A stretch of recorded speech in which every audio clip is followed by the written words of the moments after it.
today's video, what can you do in 90 days? Can you go from looking like this to looking like this? Can you lose body fat, add muscle, and completely change the way you look? Yeah, you can. Hey guys, what's going on? This is Paul Rebella from ProPhysique.com, and it's that time of year people are starting to think about changing their physiques for the better. And boy, I got something special for you today. I want to show you Bobby, who actually made an amazing transformation, and I got some behind the scenes information for you guys, and it all comes from a question I got, and it got me thinking about, there's a lot of people out there, a lot of influencers that want to tell you that you should be doing certain things, right? They tell you that you should maybe be doing ice baths, that you should be delaying your caffeine before a certain time of the day, that you should be doing cardio this way, that you should be eating food this way. But are they actually showing you any real results? And this is where coaching and my experience doing things myself, helping others, I think it really, it's information I want to share with you guys, because I think we get to a point where we start to feel like there's too much to do. Oh my gosh, seed oils, I shouldn't eat meat, maybe I should only eat meat. There's so much information out there, guys, and I want to boil it down and make it simple. It is not complicated, right? I'm not saying it's easy. It becomes easier and it becomes very simple, but it boils down to who's getting the real results, who's actually making things happen that are effective long term. And so let's talk about the question that I got. Hey Paul, I'm a huge fan of your channel. I have a question that maybe you can address in a video. Is it possible to lose fat, build muscle simultaneously within 3 months? And what strategies would you make this goal achievable? Thank you in advance. And so first things first is you gotta understand that to see something makes it much more real, right? If you know the history of athletics, the 4-minute mile for a long time was considered to be impossible. So I want to talk to you about belief, because when you see something for yourself, it makes it much more believable. Now, I've showed you guys my transformations over there. I've showed you when I go from here to when I go from here, and I still stay pretty lean. So you're probably not going to see me make these big transformations anymore because I've kind of figured things out. But I want to show you Bobby's transformation, where he went from this to this over a 90-day period, and he was working with one of our coaches at ProPhysique, and I want you to hear exactly from Matt what made Bobby successful. But I also want to talk to you about the psychology of why it's important that I show you these before and afters, because if you've heard of the 4-minute mile, it was believed to be impossible, right? For many years, people thought it was impossible to actually run a mile in under 4 minutes. Roger Bannister did it in the 1950s, I believe 1954. And since he broke that barrier, 1,800 people have done it. Why? Because they know it's achievable. They said, oh, he can do it, I can do it. And so that's why I love sharing with you the success stories of people like Bobby or even myself, because I'll be honest, when I first got into the idea of changing my body, changing the way I looked, that's exactly what I did. I got inspiration from others that had already done it, and I said, okay, if they can do it, maybe I can do it. And knowing it's possible really helps. So what are the things and the tools that you need to do? I mean, you got to be accountable. That's it. A lot of people come to me and they say, hey, I really want to change the way I look and feel. And I say, oh, well, what are your daily calories or macronutrients? And they say, well, I eat eggs for breakfast and then I have a healthy lunch. No. There are no healthy foods. There are no unhealthy foods, okay? What I'm focused on as a coach is macronutrient ratios. There is evidence around how much protein, how much carbs, how much fat are going to be helping you put on muscle and lose body fat, right? Yes, there are foods that are going to fit those macronutrient goals. So if you want to call those foods healthy or great, but I don't believe food that is digestible, that we turn into energy, unhealthy. There can be unhealthy amounts, there can be unhealthy mental approaches, but foods can be used for many things. And I think once you remove this barrier, that's a problem for a lot of people. They know what they need to do. They don't want to do it, okay? Are you being accountable? That is step 1 to yourself, okay? Do you have a deadline? That is step 2. So let me hand you off to Matt real quick, because he actually worked one-on-one with Bobby on this transformation. And I think it's important to understand that it's not easy for anyone to do it, but anyone that wants to do it and make it a priority, they can. So let's hear from Matt on some of the challenges that Bobby faced. What's up, everyone? Today I'm going to be talking about one of the most sensational transformations that I've been lucky to be a part of since joining the ProPhysique family. And this is a transformation of my client, Bobby, who came to me early on during, I believe, the first Pro Physique Transformation Challenge that I was a part of. And the remarkable thing about Bobby is that when he came to me, he wasn't very remarkable in the sense that he was kind of the average male. Overweight, not really paying much attention to anything with regards to exercise, training, health, or nutrition. But he did have some pretty lofty but achievable goals.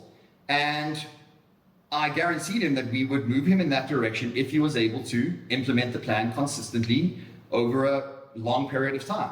Now, Bobby came to me around about 225 pounds. After that initial 12 weeks of the transformation challenge, he finished around about 189 pounds. Now, that is definitely a lot of weight to lose. And if you look at these pictures, you will see that it's a ton of body fat, but there was also a level of recomposition. He also built some muscle. Now, that is only possible when you are incredibly stringent across all variables of this plan. Bobby was essentially perfect in terms of nutrition, training, and expenditure. Essentially, Bobby's starting numbers right from the beginning, when he first started working with me in the Transformation Challenge, were roughly 200 grams of protein, 60 grams of fat, and 250 grams of carbohydrates. Now, Bobby started responding very quickly and a lot quicker than expected.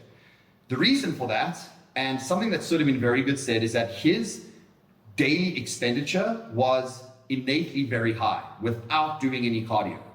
Throughout the entirety of the process, he was averaging easily over 20,000 steps per day, which means that we never had to use any cardio from day one until the end. Thus, we increased his food in week 3 or week 4 up to upwards of 300 grams of carbohydrates. And that stayed fairly consistent for, I would say, 60 to 65% of the time.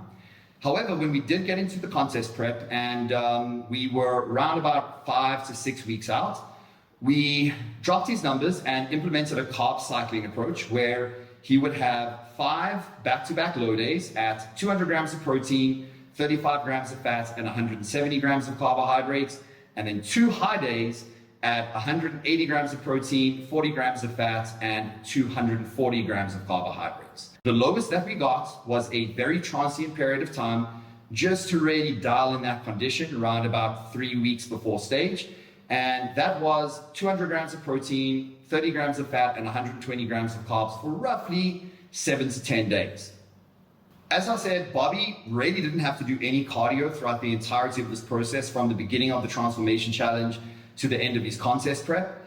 And looking back at his measurements, just to give a clear idea of actual true body composition change, when he started, we were looking at a 42-inch waist, and the final end product was a 28.5-inch waist. He had also gained roughly half an inch on his right thigh. He had gained around about 0.25 of an inch on his right bicep, and he had gained roughly an inch on his chest.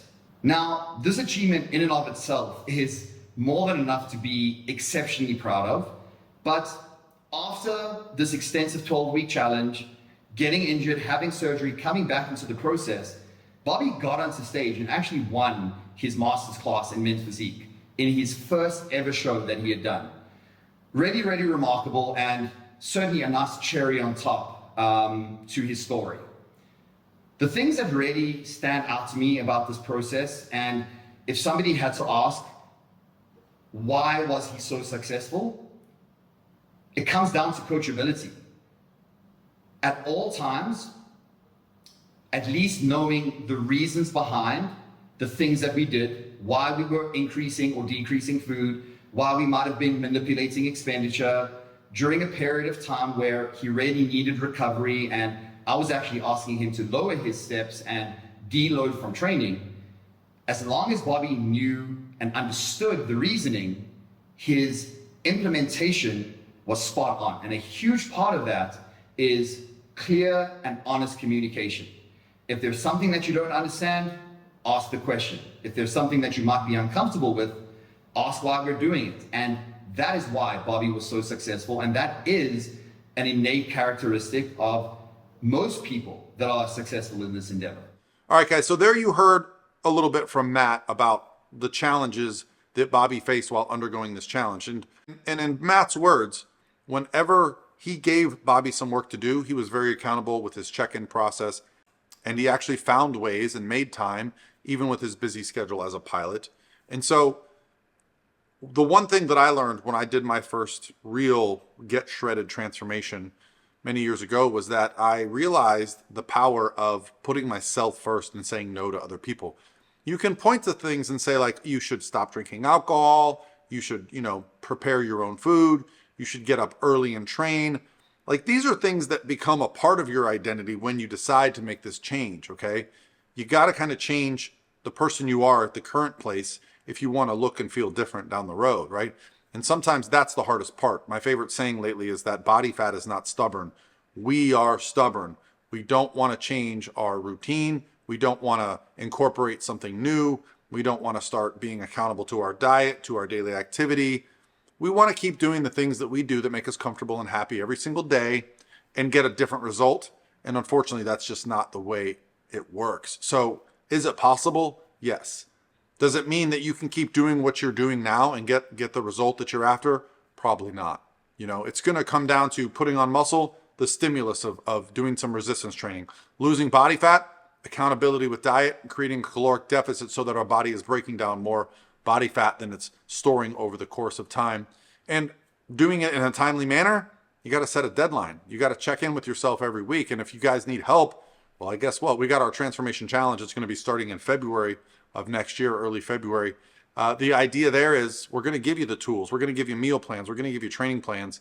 But if you want to get started now, before the new year, set up a free consult. I'll put a link below. Love to talk to you guys. But the goal here is to give you guys the tools and help you with the vision of that 4-minute mile. Can you get it done? You've seen it done. So now it's up to you to make the decision if that's something that's a priority to you. All right, guys. Hopefully you enjoyed this, and I'll talk to you tomorrow.